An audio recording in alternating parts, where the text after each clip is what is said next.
Hello everyone. As you know that this is our new chapter. The chapter name is preposition. In the previous video we have to taught about how many parts of speech, and this is the part of speech of the next topic preposition.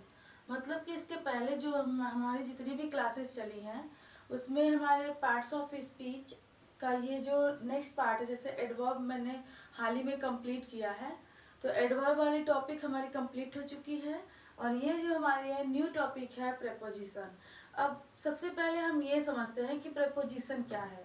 तो preposition हम उसे कहते हैं जैसे कि जो दो या दो से अधिक सेंटेंस में क्या करे, रिलेशन शो करे। जैसा आप हिंदी में पढ़े हुए हैं कि कारक, जैसे कि आपने हिंदी में पढ़ा कारक से, में, पे, पे, यही सब होता है कारक हिंदी में। बट वही चीज इंग्लिश में आप केवल से की बात करें तो इंग्लिश में बाय, फॉर, सिंस, ये सारे इन सब का मतलब क्या हो जाता है, से। मतलब इन सब का जो हिंदी मीनिंग होता है वो से, और इसका कब हम किस प्रकार से यूज करते हैं यही हम प्रेपोजिशन में समझेंगे। तो ये आपको यहाँ तक याद है कि जो हिंदी की कारक होती हैं वो ओनली 7 या 8 होती हैं, मतलब उतना ही से पूरे हिंदी का काम चल जाता है। बट ये जो प्रेपोजिशन है इंग्लिश में ये अनगिनत हैं और इसे काउंट करना बहुत ज़्यादा वो हो जाता है, हमारे लिए हार्ड हो जाता है।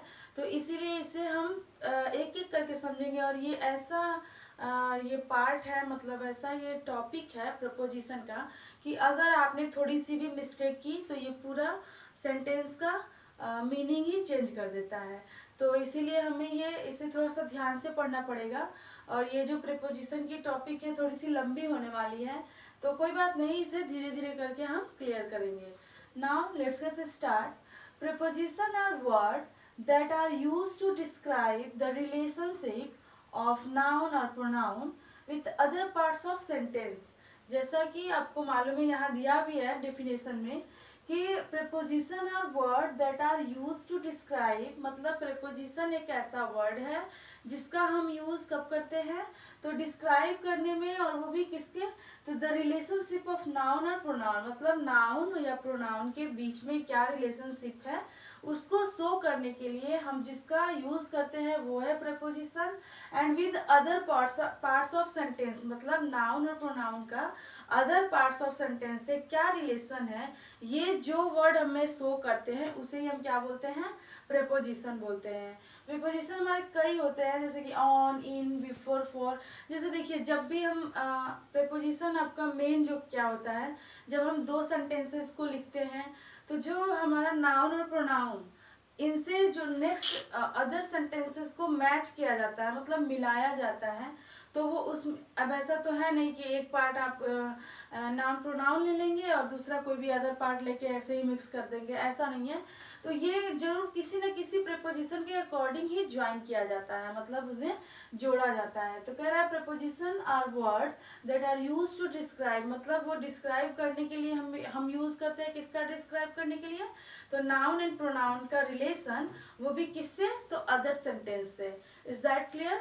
मतलब हम नाउन का यूज इसीलिए करते हैं कि दो या दो से अधिक सेंटेंसेस को क्या कर सके, रिलेशन, उनके बीच रिलेशनशिप क्या है ये दर्शाया जा सके। तो इसका जो एग्जाम्पल होता है वो होता है ऑन, इन, बिफोर, फॉर। अब इसका आप यूज कर सकते हैं, जैसे कि हम यहाँ पे लिख रहे हैं कि my book is on the table. तो यहाँ my book is a subject and on the table, मतलब ये जो टेबल है ये अदर सेंटेंस है, मतलब अदर पार्ट ऑफ सेंटेंस है। तो जो ये माई बुक इज, मतलब मेरी बुक है, ऑन द टेबल मतलब किस पर है, ऑन द टेबल मतलब टेबल के ऊपर है। तो ये ऑन द टेबल जब मैंने बोला तो ऑन इसे हमने बीच में रखा है ताकि इससे रिलेशन पता चल सके, किसके बीच, तो माई बुक एंड टेबल के बीच। ये रिलेशन बता रहा है कि ये जो बुक है वो कहाँ है, तो ऑन द टेबल यानी कि टेबल पे है। तो ये जो ऑन है यही हमारा क्या हो जाएगा, प्रेपोजिशन हो जाएगा। एक और एग्जांपल देखते हैं, जैसा कि मान लीजिए हमने कहा कि the cat is under the chair. जो बिल्ली है वो अंडर द चेयर मतलब किसके नीचे है, चेयर के नीचे है। तो ये जो हमारा अंडर जो हमने यूज किया है वो हमारा क्या हो जाएगा, प्रेपोजिशन हो जाएगा। Is that clear? तो अब आइए, जैसे कि हमारे जो पार्ट्स ऑफ स्पीच है हमने पहले भी आपको बताया है कि ये बहुत सारे हैं, इन्हें एक एक करके काउंट करना थोड़ा मुश्किल हो जाएगा, तो हम इसको टॉपिक वाइज मतलब पढ़ेंगे। तो यहाँ दे रहा है काइंड्स ऑफ प्रेपोजिशन। प्रेपोजिशन कितने टाइप्स के होते हैं। अब ऐसा नहीं है केवल ऑन, इन, बिफोर, फॉर का यूज, सिंस, ये सब आते हैं उसमें। तो अगर हम इनका यूज कर लिए तो हाँ मुझे पता चल गया कि यही प्रेपोजिशन, नहीं, इनका भी कंडीशन है कब कौन सा प्रेपोजिशन यूज किया जा सकता है। ठीक है, तो आइए देखते हैं। जैसे कुछ है प्रेपोजिशन ऑफ टाइम, कुछ होते हैं प्रेपोजिशन ऑफ प्लेस। मतलब यहाँ ये आपको एक एक करके टॉपिक के बारे में बताया जाएगा, बट अभी बस इतना ही समझिए कि time, place, preposition of direction, preposition of relation and position, destination, state of condition, aim, goal, target, origin, source, separation, इन सब के लिए हम इन सब के बीच में मतलब इन सब सेंटेंस में हम किन का यूज करते हैं, प्रेपोजिशन का यूज करते हैं।